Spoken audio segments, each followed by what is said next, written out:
کوئی کسی نے کہانی بنا دی کہ جی نہیں نہیں نہیں جنگلی جانور آیا اور اس کی لاش کو چرا کر لے گیا، کسی نے اپنی افواہ کو یہ رنگ دے دیا کہ یسوع مسیح کی لاش کو اس کے مخالفین چرا کر لے گئے، یعنی گویا جتنے منہ اتنی باتیں، جتنی جتنی باتیں ہیں اتنے منہ بنتے گئے۔ لیکن ہمیں یہ یاد رکھنا چاہیے کہ صلیبی واقعہ کسی دور دراز کونے میں واقعہ نہیں ہوا۔ اب میں دلیل دینے لگا ہوں بھائی، جواب دینے لگا ہوں۔ پہلے میں نے سارے اعتراضات جو ہیں وہ لکھ کے پڑھے ہیں، سن رہے ہیں آپ لوگ؟ جی جی بالکل سن رہے ہیں۔ اچھا جی، اب جواب دینے لگا ہوں میں کہ صلیبی واقعہ کسی دور دراز کونے میں واقعہ نہیں ہوا، یہ واقعہ یروشلم کے اندر ہوا ہے۔ یروشلم نہ صرف یہودیوں کے لیے بلکہ رومیوں کے لیے بھی خصوصی اہمیت کا حامل تھا۔ یہودیوں کی تمام تر مذہبی اور سیاسی سرگرمیوں کا مرکز تھا یروشلم، یہ یاد رکھیے گا۔ رومیوں کے لیے یہ علاقہ خصوصی دلچسپی کا حامل تھا، یہ بھی بات یاد رکھنی ہے آپ نے، کیونکہ باقی قوموں کے نسبت رومیوں کو یہودیوں کی بغاوت کا زیادہ خطرہ تھا، اس لیے وہ وقتاً فوقتاً یہودی انتہا پسند بغاوت کرتے تھے اور رومی پوری قوت کے ساتھ ان کو کچل دیا کرتے تھے، یہ یاد رکھیے گا۔ رومی حکومت بڑی زور و زور پر تھی اور وہ کبھی بھی کسی قسم کا بھی بلوا نہیں ہونے دیتے تھے۔ اس علاقے میں اگر چڑیا بھی پر مارتی، کوئی کتا بھی بھونکتا تھا تو بھائی رومیوں کو خبر ہو جاتی تھی، اوپر تک گورنر تک یہ خبر جاتی تھی۔ تو یہودیوں کا کوئی اجتماع ہوتا تو اس کی خبر بھی صرف علاقہ کے گورنر کو نہیں بلکہ حاکم وقت قیصر کو پہنچ جاتی تھی۔ تو ایسے علاقے میں جناب یسوع مسیح کو صلیب دینا کوئی خفیہ واقعہ نہیں تھا کہ جناب کسی کو پتہ ہی نہیں چلا تو لاش بھی بدل دی، چرا کر بھی لے گئے، اور جناب وہ رومی بے ہوش بھی ہو گئے، اور رومی اتنے بے بس تھے کہ وہ شاگرد جو چھپتے پھرتے تھے وہ اتنے دلیر ہو گئے کہ لاش چرا کر لے گئے۔ یہ ساری من گھڑت کہانیاں ہیں، ان کا کوئی مدلل ثبوت نہیں ملتا۔ میں آپ کو دلیل کے ساتھ یہ بتاتا ہوں کہ ایسے علاقے میں یسوع مسیح کو صلیب دینا کوئی خفیہ واقعہ نہیں تھا، اور نہ ہی اس کو خفیہ رکھا جا سکتا تھا۔ پوچھے کیوں؟ جی کیونکہ 12 شاگردوں کے علاوہ بھی یسوع کے کئی شاگرد تھے، اور ہجوم کے ہجوم اس کے پیروکار تھے بھائی۔ ضیافتوں میں اس کے معجزات کے چرچے رہتے تھے، شفا پانے والے، اس کی تعلیمات سے متاثر ہونے والے، اس کی شہرت کا ڈھنڈورا پیٹنے والے، ٹھیک ہے جی، بلکہ اس کی شہرت کا ڈھنڈورا پیٹا کرتے تھے دن رات۔ یسوع مسیح کا مقدمہ 3 عدالتوں میں پیش کیا گیا ہے، یہ کوئی خفیہ صلیب نہیں دی گئی کہ کوئی خفیہ صلیب دے رہا تھا اور کوئی خفیہ آ کے جناب وہ بے ہوش ہو گیا اور لاش چرا کے لے گیا، یا تو بے ہوشی پر کھڑے ہو جاتے یا مرنے کا اقرار کرتے، کبھی کہتے بے ہوش ہو گیا، کبھی کہتے مر گیا اور چرا کر لے گئے۔ جن کی اپنی بات میں ہی قیام نہیں ہے وہ کہاں تک سچے ہو سکتے ہیں؟ تو کبھی کہتے ہیں جی چرا کر لے گیا، بے ہوش ہو گیا، کبھی کہتے ہیں مر گیا تو لاش چرا کر لے گیا، کبھی کہتے ہیں جانور لے گیا۔ چلو یہ ساری باتیں آگے کروں گا۔ تو پہلی بات یہ سمجھنے والی ہے کہ یسوع مسیح کا باقاعدہ طور پر مقدمہ چلا ہے، ایسے نہیں کہ منہ اٹھا کے اس کو صلیب پر ٹانگ دیا۔ 3 عدالتوں میں مقدمہ چلا ہے۔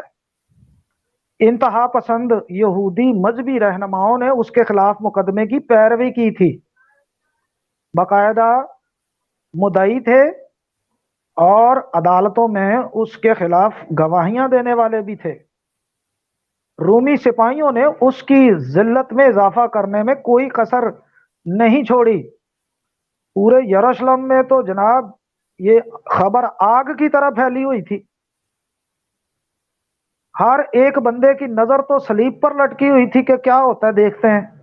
سینکڑوں کی تعداد میں راہگیر اس المناک واقعے کو دیکھ رہے تھے۔ سرے راہ عورتوں نے بین ڈالے ہیں، کتاب مقدس میں لکھا ہوا ہے عورتیں بین ڈالتی تھیں، یہ کوئی کونے میں یا کوئی گفا میں نہیں ہوا.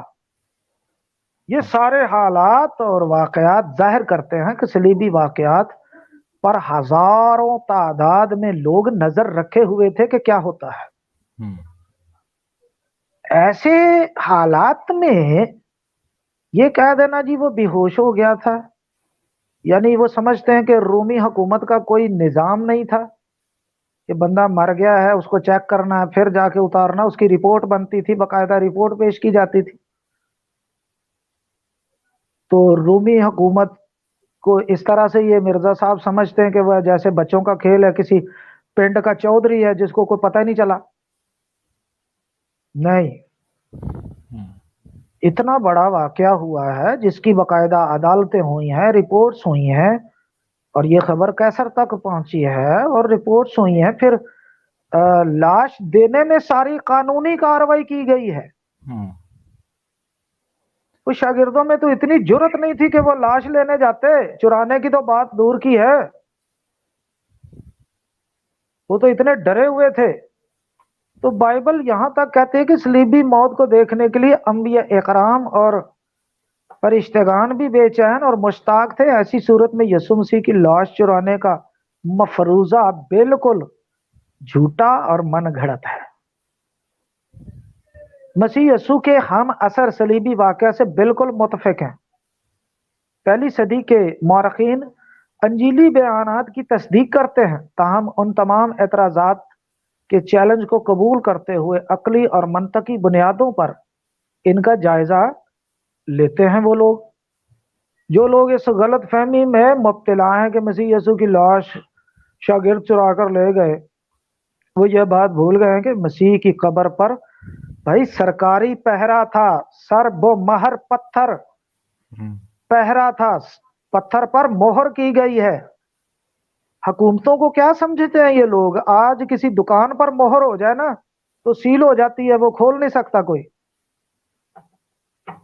تو یہ جو لفظ لکھا ہوا ہے کہ وہ مہر کر کے پتھر کے اوپر پہرا بٹھا دیا، کیسے بھائی کیسے چرا سکتے تھے لاش؟ اچھا، جو کہتا ہے جی لاش چرا کر لے گئے، اس کا وہ بے ہوشی والا مفروضہ کہاں گیا؟ قبر میں تو جس طرح سے یہودی دستور کے مطابق بندے کی لاش رکھی جاتی ہے، وہ بندہ تو زندہ ہو تو مر جاتا ہے وہاں. تو حاکم وقت کے حکم سے بھائی رومی سپاہیوں کا پہرا لگایا گیا تھا. جہاں پہ چڑیا پر نہیں مار سکتی تھی، شاگرد اتنے دلیر کہاں ہو گئے؟ شاگرد تو بعد میں دلیر ہوئے جب یسوع مسیح مردوں میں سے جی اٹھا ہے، ورنہ پہلے تو وہ بیچارے چھپ چھپا رہے تھے ڈرتے ہوئے. وہاں سے وہ شاگرد جنہوں نے توہین امیز مقدمہ اور صلیبی موت میں کوئی مداخلت نہ کی، اگر شاگرد اتنے دلیر ہوتے تو مقدمات میں ساتھ رہتے. کتاب مقدس تو یہ بتاتی کہ وہ سب چھوڑ چھاڑ کے بھاگ گئے تھے، بلکہ خوف کے مارے بیچارے روپوش ہو گئے تھے. اور جب ان کا لیڈر مارا گیا اور دفن بھی کر دیا گیا تو ان میں اچانک اتنی جرت کہاں سے آ گئی کہ وہ جناب لاش، اچھا لاش چرا کے لے جاتے کہاں؟ کیا کرنا کیا تھا انہوں نے لاش کا؟ ایسے لیڈر کی لاش جو کہ یہ کہتا تھا میں مردوں میں سے جی اٹھاں گا اور پھر نہیں جی اٹھا، تو اس کی لاش کا کیا کرنا تھا پھر انہوں نے؟ یہ سمجھ سے باہر بات ہے کہ لاش چرا کے لے گئے. چلیں آگے بات کرتے ہیں. تو یہودی انتہا پسندوں اور ارباب اختیار سے ٹکرانے کی تو بھائی بات ہی بہت دور کی ہے. ان کے اندر تو اتنی جان میں جان نہیں تھی، وہ تو خود بےچارے چھپ رہے تھے سارے کے سارے، جبکہ اتنی ہمدردی تو وہ کر ہی نہیں سکے کہ جا کر مسیح کی لاش ہی مانگ لیں. چرانے کی بات تو دور کی ہے. کتاب مقدس میں ہم پڑھتے ہیں کہ لاش مانگنے کے لیے بھی ارمتیا کا یوسف آیا ہے، جو امیر ترین آدمی تھا، سیاسی اثر و رسوخ رکھتا تھا. مسیح یسوع کی لاش تو اس نے وصول کی ہے رومیوں سے. تو شاگرد لاش کیسے چرا سکتے؟ وہ تو لاش مانگنے تک بھی نہیں آئے. اور تدفین کا انتظام انہوں نے کیا ہے، ارمتیا کا جو یوسف ہے اس نے سارا انتظام کیا ہے. ہاں ایک بات سمجھ میں آتی ہے کہ یسوع مسیح اپنے جی اٹھنے کے دعوے کے مطابق اگر واقع جی اٹھا ہوتا تو اسے دیکھ کر ان میں جرت بھی آ سکتی تھی اور انقلاب بھی برپا ہو سکتا تھا، اور تاریخی واقعات بھی یہی ہیں کہ جب یسوع مردوں میں سے جی اٹھا اور شاگردوں کو نظر آیا تو وہ عزم اور ہمت اور دلیری کے پیکر بن گئے. پھر نہیں وہ ڈرے کسی سے، پھر تو وہ سیسا پلائی دیوار بن گئے بھائی. وہ خوف کے شہر سے نکل کر کفن پوش رسول بن گئے. طوفانی ہواؤں کے باوجود وہ سفیران صلیب بلندیوں پر اڑنے لگے. وہ خوشخبری کے ایلچی بن گئے اور مایوسیوں کے سمندر میں سے نکل کر جناب وہ خوشخبری پھیلانے لگے. تو یہ بات سمجھ آتی ہے کہ یسوع مسیح مردوں میں سے جی اٹھا تو شاگردوں نے بھی خطرات سے کھیلنا شروع کر دیا، لیکن ان کو تو پتہ ہی نہیں تھا کہ وہ واقعی جی اٹھے گا، اور اپنی موت کی پرواہ کیے بغیر جابر سلطان کے سامنے انہوں نے کلمہ حق بھی کہا ہے. یہ آگے ساری تاریخ ہمیں پڑھنے کو مل جاتی. لیکن یہ بات ہماری سمجھ میں نہیں آتی کہ لیڈر کی موت نے ان میں دلیری کی روح پھونک دی، اور اگر نقاتوں نے یہ تفصیل سے پڑھا ہوتا تو وہ شاگردوں کے پیغام کو سمجھ سکتے. ان کا پیغام کیا تھا؟ ان کا پیغام یہ تھا کہ یسوع مسیح کتاب مقدس کے مطابق ہمارے گناہوں کے لیے مر گیا، دفن ہوا، اور کتاب مقدس ہی کے مطابق تیسرے دن جی اٹھا. سو اسی خوشخبری نے ان کی زندگیاں تبدیل کی تھی. اسی خوشخبری نے انہیں انجیل کی منادی کے لیے تیار کر دیا تھا، اور اب وہ موت کی پرواہ کیے بغیر انجیل کی منادی کر رہے تھے. ان کو ڈرایا دھمکایا جاتا تھا، قتل کیا جاتا تھا، کوڑے لگائے جاتے تھے، ستایا جاتا تھا، انجیل کی منادی سے جبرن منع کیا جاتا تھا. وہ پھر بھی جواب دیتے تھے، ہمیں آدمیوں کے حکم کی نسبت خدا کا حکم ماننا زیادہ فرض ہے. یہ اعمال کی کتاب آپ 5ویں باب کی 29ویں آیت میں پڑھ سکتے ہیں. تو اسی طرح پالوس بھی غیر قوموں کی مخالفت کے باوجود اسی ایمان کا اعادہ کرتا ہے، اقرار کرتا ہے.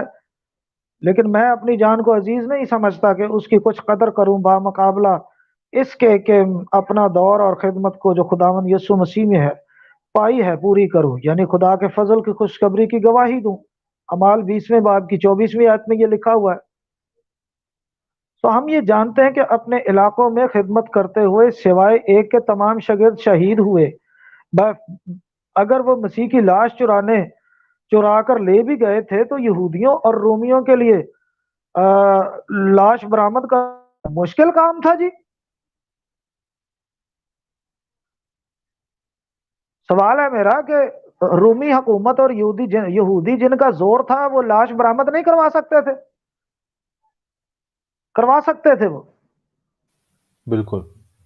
پھر ایک جھوٹ کی خاطر وہ اپنی جانوں کا نذرانہ پیش کرنے کے لیے کیوں کر وہی تیار ہو گئے؟ کیوں مرتے رہے؟ وہ یسوع نام کی خاطر شہید ہوتے رہے. تمام حقائق پر نظر ڈالتے ہیں تو سمجھ آتی ہے ہمیں کہ اس قسم کی جو من گھڑت کہانیاں ہیں ان سے خداوند یسوع مسیح کی صلیبی موت، ان کا جی اٹھنا اور ان کا دفن ہونا یہ مسخ نہیں ہو سکتا. پطرس جو کہ مطلب ایک لونڈی کے خوف سے 3 دفعہ مسیح کا انکار کر دیتا ہے، کتنا بڑا دلیر آدمی کہ لاش چرانے نکل پڑے گا، چلو بھائی، یا بے ہوش ہوا ہے تو چلو جی اٹھا کے لے آتے ہیں. پہلی بات تو یہ 2 باتیں ہیں آپس میں یہ بات کرنے والے مرزائی لوگ متفق نہیں. کوئی کہتا ہے جی لاش چرا کے لے گئے، اس کا مطلب ہے مر گیا. کوئی کہتا ہے جی بے ہوش ہو گیا، اس کا مطلب ہے یسوع زندہ ہے. تو یہ دونوں باتوں میں ان کا آپس میں بھی تضاد ہے. تو ہم یہ توقع رکھ سکتے ہیں کہ ایک جھوٹ کے لیے الٹا مصلوب ہو جانا پطرس کی شان نہیں ہے. پطرس تو آپ کو پتا ہے الٹا سلیب لٹکا ہے مسیح کی خاطر. بالکل بالکل. تو بہت سارے کیا وہ ایک جھوٹے شخص کے لیے سلیب پر لٹک گیا کہ جناب وہ بے ہوش ہو گیا تھا تو ہم نے بچایا تجھے یسوع، تو اب بھاگ جا کشمیر کو اور ہم یہاں تیری خاطر نا اپنی جانیں دے دیتے ہیں، تو دوڑ جا تے اسی مرنے ہیں تیرے لیے. ہاں جی. کمال ہو گئی ہے نا یار. جھوٹ بھی بولو تو کوئی پیر تو باندھ کر بولو کہ کوئی سر پار تو ملے کہیں سے. وہ انہوں نے جانیں قربان کر دی یسوع کی خاطر. کوئی آج سچے بندے کے لیے نہیں جان دیتا. تو ان کے مطابق وہ جھوٹے بندے کے لیے جانیں قربان کر رہے ہیں. کمال ہو گیا جناب.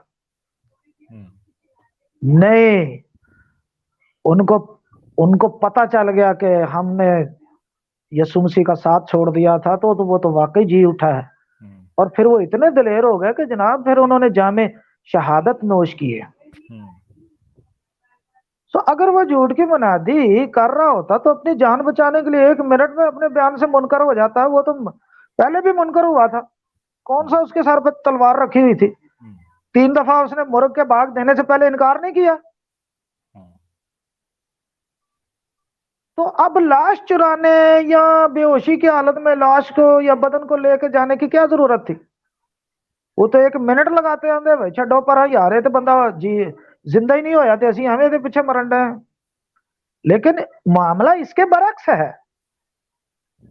انہوں نے جانے دی ہیں، انہوں نے جام شہادت نوش کی ہیں، کیونکہ واقعی یسوع مسیح صلیب پر مرا، پھر دفن ہوا اور پھر مردوں میں سے تیسرے دن جی اٹھا. اسی طرح یہ ایک اور مفروضہ ہے کہ لاش مخالفین چرا کر لے گئے تھے. تو یہ جناب یہ سارا واقعہ تشت بام ہو جاتا ہے کہ لاش چرانے کا مقصد صرف اور صرف یہی ہو سکتا ہے نا کہ یسوع ناصری کی تحریک کو روک دیا جائے. تو تحریک تو نہیں رکی پھر. اچھا جی لاش چرا کر لے گئے تو کہیں نہ کہیں انہوں نے رکھ دی ہوگی. جناب پطرس 3000 کے مجمع سے خطاب کر رہا تھا. اس کی خوشخبری کا نقطہ عروج تو یہی تھا کہ یسوع مسیح ہوا اور دفن بھی ہوا اور اس کی خبر آج تک ہم میں موجود ہے، اور وہ اس لیے خالی ہے کہ پرانے عہد نامے کی پیشن گوئیوں کے مطابق نہ وہ عالم روا میں چھوڑا گیا، نہ اس کے سڑنے کی نوبت پہنچی، اور اسی یسوع کو خدا نے مردوں میں سے زندہ کیا جس کے ہم سب گواہ ہیں. اچھا یہ لوگ جو کہتے ہیں جی وہ اس کی لاش چرا کر لے گئے، تو ظاہر ان کو پتا ہوگا کہاں پڑی ہوگی لاش. جب پطرس یہ تقریر کر رہا تھا تو بڑے آرام سے ان کے بڑے بزرگ جو وہاں موجود تھے جو کہتے ہیں جی لاش چرا کر لے گیا، تو بڑے آرام سے یسوع کی لاش وہاں لے آتے کہ تو جھوٹ بول رہا ہے، یسوع تو نہیں مرا، یسوع تو نہیں زندہ ہوا، یہ تو اس کی لاش یہ رہی، تو کیوں جھوٹ بول رہا ہے. لیکن حیرانگی کی بات ہے کہ وہاں لاش ہوتی تو لے کر آتے نا. پطرس کے اس واز سے 3000 لوگوں کے دلوں پر چوٹ لگی اور انہوں نے توبہ کر کے یسوع کو قبول کیا. وہاں لاش ہوتی تو کوئی لے کر آتا. ان کو پتہ نہیں بعد میں کس نے بتا دیا جی وہ لاش چرا کر لے گئے. کیا یہ وہاں موجود تھے؟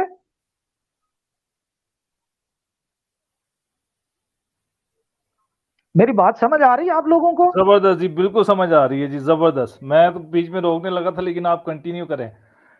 پھر وہ نہیں کنٹینیو کر لینے دیں مجھے آج. ہاں جی بالکل. تو بھائی اسی یسوع کو خدا نے مردوں میں سے زندہ کیا جس کے ہم سب گواہ ہیں، یہ پطرس کہتا ہے. تو جب یہ کہہ رہا تھا تو یہ جو آج کہتے ہیں جی لاش چرا کے لے گئے، وہ مرا نہیں بے ہوش ہوا، کہیں سے پکڑ کے لے آتے یسوع کو اور لوگوں کے سامنے پیش کر دیتے کہ پطرس تو جھوٹ بول رہا ہے، یسوع یہ رہا. یا کشمیر میں سے ان کو پتا کشمیر چلا گیا تو کشمیر سے لے آتے کہ یہ وہ تو کشمیر میں کوئی نہ کوئی تو ان کا بڑا بزرگ وہاں کھڑا ہو کے بولتا کہ یہ پطرس جھوٹ بول رہا ہے، وہ تو کشمیر میں ہے. لیکن کوئی ہوتا تو بولتا نا. یہ تو سنی سنائی من گڑت سٹوریاں الف لیلی کہانیاں بنائی ہوئی ہیں بھائی. تو اسی پیغام کے سننے والوں پہ دلوں پہ چوٹ لگی اور 3000 کے قریب لوگوں نے مسیحیت کو قبول کیا. سو مخالفین اس تحریک کو کچل دینے کے لیے اپنی تمام تر توانائیاں اور وسائل استعمال کرتے رہے ہیں، اور یہ جتنے شروع سے کرتے ہیں سب مرزائی لوگ ہی تھے. سو یہ تحریک دن بدن بڑھتی جا رہی تھی. بالفرض لاش وہی مخالفین چرا کر لے گئے تھے، تو یہ بہترین موقع تھا کہ وہ گلی سڑی لاش ہڈیوں سمیت اس 3000 مجمع کے سامنے رکھ دیتے لا کے. موقع تھا نا. بالکل بالکل. اور لوگ بدبو کی وجہ سے منتشر ہو جاتے، شاگردوں کے ایمان اور منادی کا بھانڈا پھوٹ جاتا کہ یہ تو سب جھوٹ ہے بھائی. لیکن بات پھر کروں گا کہ لاش ہوتی تو لاتے، کہاں سے لاتے؟ یسوع تو زندہ ہو چکا تھا، موت پر فتح پا چکا تھا، وہ فاتح صلیب ہو چکا تھا.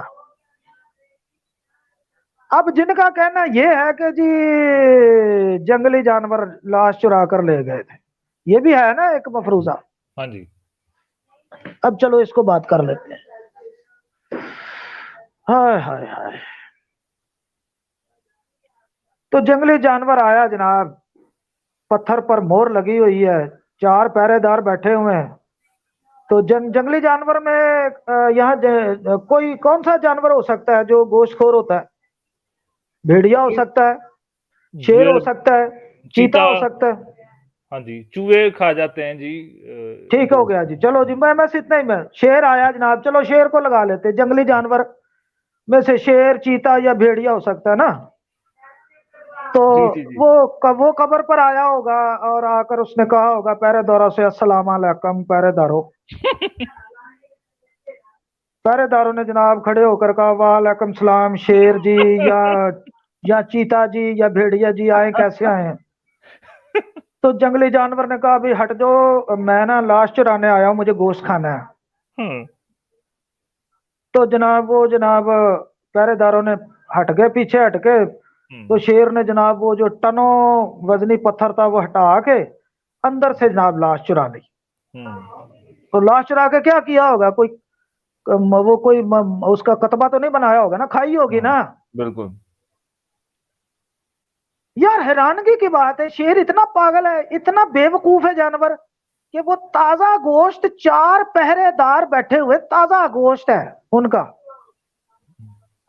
ان کو نہیں لے کے گیا اور قبر سے جناب لاش چرا کر لے کے جائے گا وہ. جب جو آدم خور جانور ہوتے ہیں بھائی، ان کو تازہ خون اچھا لگتا ہے یا گلی سڑی لاش چاہیے؟ تازہ جناب، شیر تو تازہ کھاتا ہے جی. تو پہرے داروں کو کیوں نہیں پڑا پھر وہ؟ پہلا میرا پوائنٹ ہے، یہ جواب دینا مجھے. یہ جو کہتے ہیں شیر آ گیا، چیتا آ گیا، جنگلی جانور چرا کر لے گیا، تو جناب یہ وہ 4 پہرے داروں کو کیوں چھوڑ دیا اس نے؟ اس کو کیا لگے کہ یہ فوجی ہیں؟ جانوروں کو کیا لگے فوجی ہیں یا ارے رومی ہیں؟ ان کو تو گوشت چاہیے نا. بالکل. تو بھائی اگر شیر بھیڑیا آتا قبر پر تو جناب سب سے پہلے پہرے داروں میں سے کھینچا تانی ہوتی، اور 4 پہرے دار تھے، وہ کسی شیر کو مارتے، کسی بھیڑیے کو مارتے، لڑائی ہوتی وہاں پر، کوئی ایک آدھ پھٹتا اور کچھ شیر کے تلواریں وغیرہ مارتے. بالکل. ایسا تو کچھ بھی نہیں ہوا، تاریخ میں کہیں نہیں لکھا ہوا. بالکل. تو یہ سٹوری بھی من گھڑت ہے. مطلب پہرے دار سو رہے تھے، اس جنگلی جانور کو ایسی کیا مصیبت آ گئی جناب کہ وہ پہرے دار سو رہے تھے، تو جانور کو تو چاہیے تھا تازہ گوشت پکڑتا وہ. نہیں، اس کو خاص کسی نے سمجھایا ہوا تھا کہ تو نے بھائی یسوع مسیح کی لاش چرانی ہے، تو پہرے داروں کو چھوڑ دے. تو مطلب جانور تو زندہ گوشت کو چھوڑ کر 3 دن کی پرانی لاش کے پیچھے لگ جائے گا. پاگل ہے نا شیر بھی، بھیڑیا بھی. ہاں جی. تو اس کا مقصد تو گوشت خوری تھا نا، گوشت ہی کھانا تھا نا. تو کسی پہرے دار کو گھسیٹ کے لے جاتا اور مزے کرتا. ہو سکتا ہے اس کا مقصد یہ ہو کہ مرزا قادیانی کو کسی طریقے سے کوئی ماڑی موٹی چلو کوئی پرچی پکڑا دیں، یا 2 + 2 4 روٹیاں ہوتی ہیں اس طریقے سے. اچھا، تو مرزا قادیانی صاحب ہو سکتا ہے اس وقت وہاں ہوں قبر پر ساتھ میں. یہ اس کے اوپر آگے ہم چل کے مسلمانوں سے بھی بات کریں گے جی. ہاں جی. تو بھائی یہ ساری دلیلیں جو ہیں نا، دیکھیں سیاق و سباق سے جب پتہ کرتے ہیں نا تو ایسا نہیں ہے، ایسا کچھ بھی نہیں ہو رہا. ہمارا فرض ہے کہ ہم مدلل باتیں کریں. اب اس طرح سے تو قادیانیوں کی طرف سے اٹھائے گئے اعتراضات پر ہم تفصیل سے جب بحث کرتے جائیں گے تو بہت سے اعتراضات ہیں جن پر ہم بڑے ایمان سے اور بڑی دلیلوں سے بات کر سکتے ہیں. اگر ہم چپ رہتے ہیں تو وہ ہمارا ایک مفروضہ نصیحت کے اندر ہے نا، محبت کرو محبت کرو. یہی وجہ ہے کہ مرزائی جو ہے وہ مسیحیت پر زیادہ، سب سے زیادہ کسی دین پر نہیں، مسیحیت پر وہ ہٹ کرتے ہیں، کیونکہ ان کو پتا ہے ان کو محبت کا بخار بڑی جلدی چڑھتا ہے. بالکل بالکل ایسے ہی ہے. نہ مسیحی کسی سے لڑنا چاہتے، نہ مرنا چاہتے، نہ مارنا. تو یاد رکھو یہ سارا کچھ اسی لیے ان کا وہ جنہوں کہتے ہیں نا چاکا کھلیا ہے. ہاں جی. ان کو کوئی ڈر خطرہ نہیں ہے. مرزا صاحب کو اس وقت بھی ڈر خطرہ کوئی نہیں تھا. جس دور میں وہ کتابیں لکھ رہے تھے تو پاکستان میں شودر لوگ تھے جو کرسچن ہو رہے تھے، انگریزوں کو سمجھ کوئی نہیں آتی تھی، وہ اپنی ایسٹ انڈیا کمپنی لے کے تو بڑے تڑے پھرتے تھے یہاں پر. ہوئے ہوئے ہوئے ہوئے تو جناب مرزا صاحب نے چھٹیاں سن کے زیادہ کسی اور مذہب نو ٹارگٹ کیتا نہ تے اگلے سر لا دیندے نے. تو ہاں جی کرسچن جو ہے یہ بس یہ تو 1 منٹ لگاتے ہیں معاف کرنے میں. ہاں جی وہ خالی روینہ اپنی ٹنڈن وہ روینہ ٹنڈن اور بھارتی نے جناب اتنی بڑی توہین کر دی. ہاں جی انہوں نے کیا کیا، 2 4 جلسے کیے، اس نے فادر کے سامنے جا کے معافی مانگ لی، ساتھ ہوئے میں ہوئے چندہ پیش کر دیا، تو اس نے گاڈ بلیس یو کہہ دیا. یہ تو بالکل حالت ہے بالکل ہماری. ہوئے ہوئے ہوئے بالکل ایسے ہی، بالکل صحیح بات ہے. اور اسلم بھائی خالی مسیح یسوع کے نام کے اوپر جب بات آتی ہے تو تب لوگ معاف کرنے کے اوپر فوراً سے اپنے دل بڑے کرتے ہیں. ہاں آپ کسی کو بلائیں نا، کسی کرسچن کو، اس کو آپ صدر نشینی نہ دیں، انہوں لاتا لی بوٹی نہ دو، وہ دیکھیں وہ رشتہ داری ختم کر لے گا، اپنے وہ ان کی ساری رشتہ لڑائیاں، داری ختم کر لے گی. ہاں جی بھائی اپنے انہیں ان کی کہنا لڑائیاں میرا ہونا مرنا تو جیونا ختم ہو گیا تواڈے نال. اوئے اپنی لڑائیاں ہوں تو سڑکاں بند کر کے بہ جاندے نے. بالکل ہمارے ساتھ ظلم ہو رہا ہے، ہمارے ظلم ساتھ ہو رہا ہے، ظلم ہو رہا ہے. ہمیں راشن نہیں دے رہے جی. ہاں ہاں جی یہ تو فلانی بھائی قوم اور فلانے مذہب والے ہمیں راشن نہیں دے رہے، اس وقت محبت نہیں یاد آتی ان کو. میں اس لیے یہ بات کر رہا ہوں آج، مطلب مجھے دکھ ہے اپنی قوم کے لیے بھی کہ بھائی یہ شروع سے ہمارا ترہ امتیاز رہا ہے کہ بس محبت کرو محبت کرو محبت کرو. بالکل اور مرزا صاحب کے چاکے کھلے ہوئے تھے، اس نے اسی محبت والے نے انہوں نے لتاڑ کے رکھو، جو مرضی کہی جاؤ. بالکل ایسے ہی، بالکل 100% ایسے ہی ہے، انہوں اگر بالکل ڈر ہوں نا 100%. کہ کوئی آ جائے گا ادھروں بھی ہاں جی تو وہ کوئی بندے والی گل کردا. تو یہ ساری من گھڑت سٹوریاں ہیں بھائی. بالکل تو سلیب پر اعتراض کرنے کا مقصد ایک ہی تھا کہ وہ ہمارے عقیدہ کو غلط ثابت کر کے ہمارے ایمان کو متزلزل کرے. بالکل ٹھیک ہے جی. تو آج مسیحی لوگوں کا ایمان کیا ہے؟ دیکھو آپ یہ سٹریم کرتے ہو، کوئی پاسٹر آپ کی سٹریم میں یہاں بات کرنا گوارا نہیں کرتا. بالکل لوگ آپ بالکل کو منع کرتے ہیں، اور جی دعا بہت کرو زیادہ، جی دعا کرو جی بہت دعا زیادہ، کرو جی. بالکل بہت زیادہ منع کرتے ہیں جی بڑے کہ روحانی نہ بنے کریں. پھرتے ہیں، 30 مارخاں بنے ہوئے ہیں، ہم، کوئی بات تک نہیں کرنا چاہتا. جی بالکل تو ان کو بات کر کے دیکھ لو، ان کی اپنی ذات کے اوپر، تو پھر دیکھو جلسے جلوس تو کیا کیا کرتے ہیں. ہم، تو یہ منافقانہ سوچ ہے بھائی، اسی وجہ سے یہ اتنا ٹارگٹ مسیحیت کو کیا گیا ہے. ہم، بالکل تو دیکھیں ضروری نہیں ہم کہتے کہ لڑو جھگڑو، سیدھے طریقے سے بھی جواب دیا جا سکتا ہے. ہم، اب میں بھی جواب دے رہا ہوں، میں کسی کی توہین نہیں کرتا ہوں، میں جواب دیتا ہوں بس، بالکل کیونکہ مجھے اپنے عقیدے کے مطابق بولنے کا رائٹ ہے، بالکل قانونی طور پر بھی، شرعی طور پر بھی، انسانی طور پر بھی، معاشرتی طور پر بھی. جی میں اپنے عقیدے کے مطابق بول سکتا ہوں، اور جو حق اور سچ بات ہے وہ کر سکتا ہوں. جی تو اگر کتاب مقدس کے خلاف کوئی بات کرتا ہے، میرا کم از کم اتنا تو بنتا ہے نا کہ میں جواب دوں اس کا. بالکل تو صلیبی واقعہ اور کفارے کی تعلیم انسانی ذہن کی اختراع نہیں ہے، ہم، یہ خدا کا ازلی منصوبہ تھا جی، جس کو یہ مرزا صاحب جھٹلانے کی کوشش کرتے ہیں. کبھی کہتے ہیں بے ہوش ہو گیا، کبھی کہتے ہیں جناب جنگلی جانور لے گیا، کبھی کہتے ہیں جناب وہ شاگرد لاش چرا کر لے گئے. پہلی بات تو یہ کہ موقف تو ایک بنا لو کہ کس کے اوپر کھڑے ہونا ہے، اس پہ ہم بات کر لیتے ہیں. ہم، تو ایک موقف تو ہے ہی نہیں. جی ہاں چلے میں تھوڑا سا آگے پڑھ دیتا ہوں. اچھا جی، یہ خدائی مشن ہے جو صلیب پر عمل پذیر ہوا، شاگردوں کو سونپا گیا اور اقوام عالم میں اس کی منادی کی جا رہی ہے. ہم، اس کا مقصد خدا اور انسان کا اثر نو ملاپ کروانا، فانی انسان کو ہمیشہ کی زندگی کا وارث بنانا، اور گنہگاروں کو سزائے جہنم سے بچانا، فردوس کا مقیم بنانا، بلکہ اس دنیا کو بھی الہی مشن کی ترویج کے لیے ذریعہ جنت نظیر بنانا ہے. اس لیے ذریعہ نجات میں نہ تو کوئی جھول ہے نہ غلطی، نجات دہندہ کے مشن میں کوئی تناقض تھا. اگر کوئی اپنی لا علمی اور عدم معرفت سے صلیب کو نشانہ تنقید بناتا ہے تو اس کی اپنی اتنی حیثیت نہیں ہے ہم، کہ وہ اس کے عروج الہام تک جان سکے اس کو. سو ہم، قادیانیوں کا یہ اعتراض بھی اپنی جگہ پر بڑی محنت سے بنایا ہوا سوال ہے بھائی. تو ہم، جی یسوع مسیح موت سے خوف زدہ ہو کر کہتا ہے کہ اگر ہو سکے تو اب میں یہ جواب دینے لگا ہوں کہ ہو سکے تو پیالہ مجھ سے ٹل جائے. ہوں ٹھیک ہے جی. ہوں تو یسوع مسیح بے ہوشی کی حالت میں صلیب سے اتارا گیا اور بعد ہوں ازاں ہوش میں آ کر کشمیر بھاگ گیا. ہوں تو ہمیں یسوع مسیح کے مشن کو سمجھنے کی ضرورت ہے. مسیح کا عظیم الشان مشن یہ تھا کہ وہ زمین پر آ کر بنی نوع انسان کے کفارہ کے لیے صلیبی موت گوارا کرے، اپنی جان گنہگاروں کے فدیہ کے طور پر دفن ہونے کے بعد تیسرے دن مردوں میں سے جی اٹھنے، اور پھر فریضہ عظیم ذمہ داری شاگردوں کو سونپ کر جا کر اقوام عالم میں انجیل کی منادی اور پیغام پہنچا کر کریں. تو اس مشن کی تکمیل کے لیے یسوع مسیح موت کو دو طریقوں سے دیکھتا تھا. اب غور کیجئے گا، وہ جو دو حوالے میں نے پڑھائے تھے نا، ان کی بات کرنے لگا ہوں. جی میری آواز آ رہی ہے آپ لوگوں جی کو؟ جی بالکل آ رہی، فرسٹ کلاس آ رہی ہے جی، آپ اسموتھلی بور تو چل رہا نہیں ہے سب. بور نہیں تو نہیں نہیں نہیں میں کر بالکل رہا؟ بالکل، چلیں چلیں، آپ چلیں، آگے چلیں. آج اسٹریم لمبی ہو جائے کوئی مسئلہ نہیں، آج ہفتہ ہے ویسے بھی، کیونکہ اچھا آج جی. تو اسٹریم ہے. پہلی بات ہے، مسیح موت کو دو طریقوں سے دیکھتا تھا: حادثاتی موت اور طے شدہ موت. یسوع مسیح پہلی بات ہے آیا ہی مرنے کے لیے تھا. دنیا میں ہم سب جینے کے لیے آتے ہیں، جینے کی کوشش کرتے ہیں اور ہر طرح کا جتن کرتے ہیں کہ ہم دیر تک زندہ رہیں. لیکن یسوع مسیح تو آیا ہی مرنے کے لیے تھا. اس نے کہا کہ میں اپنی جان خود ہی دیتا ہوں، کوئی اسے چھینتا نہیں ہے.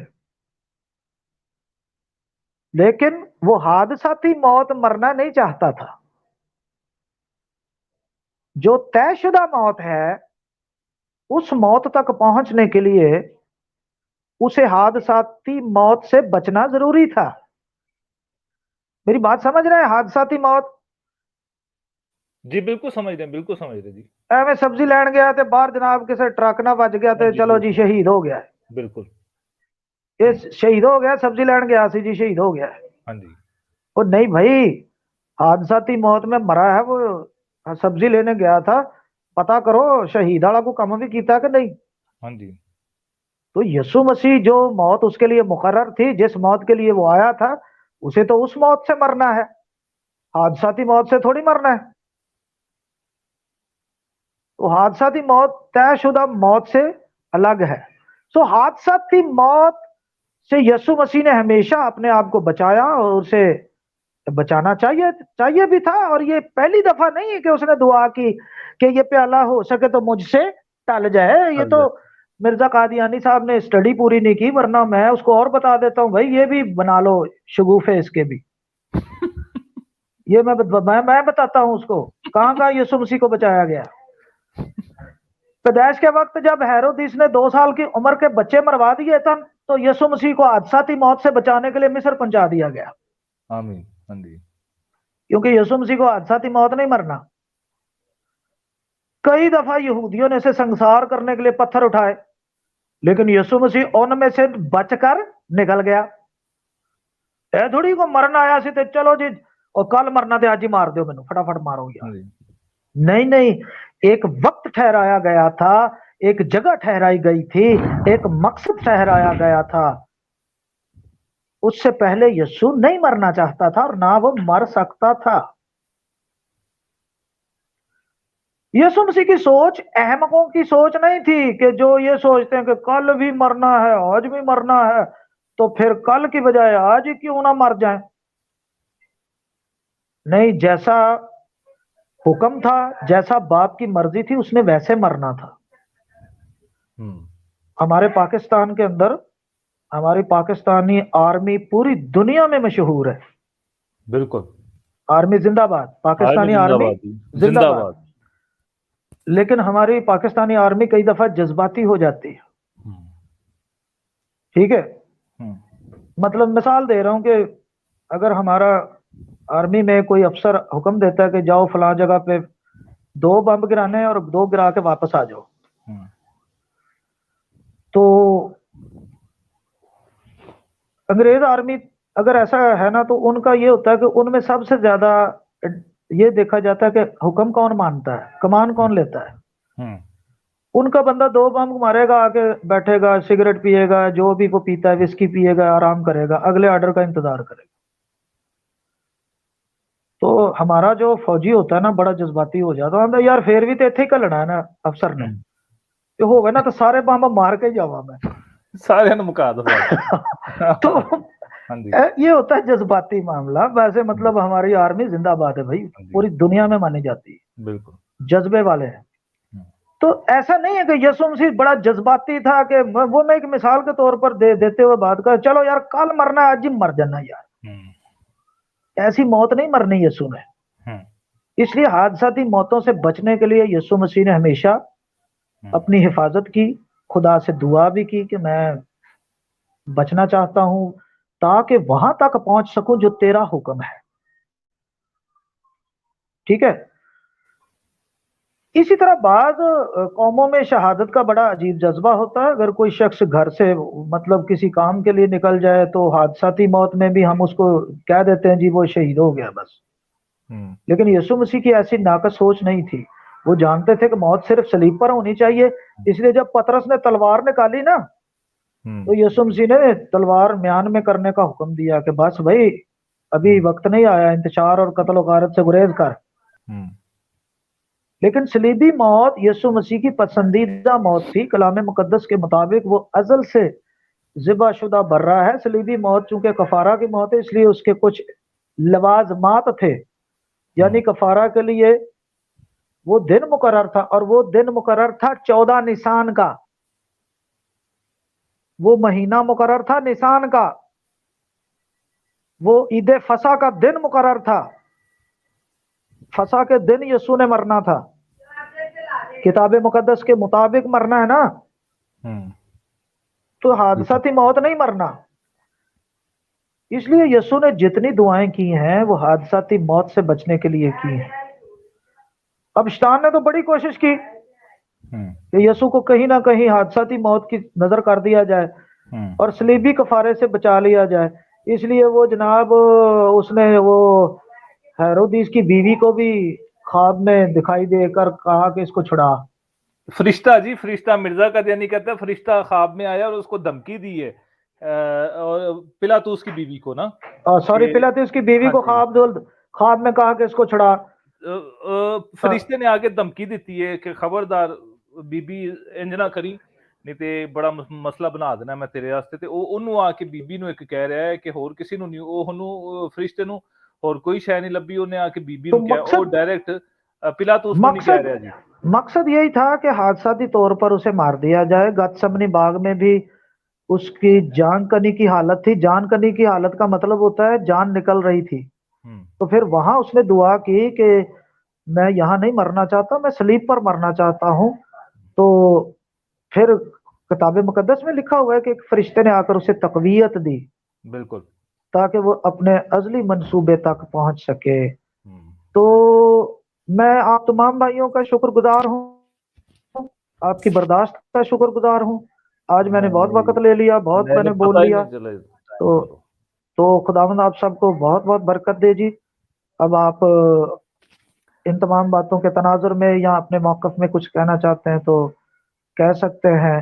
میں آپ سب سے میں کہتا ہوں اسلم اجازت بھائی چاہوں گا. ہیٹس آف, آپ جا آپ نے یقین کریں کہ دل خوش کر دیا ہے کہ آپ نے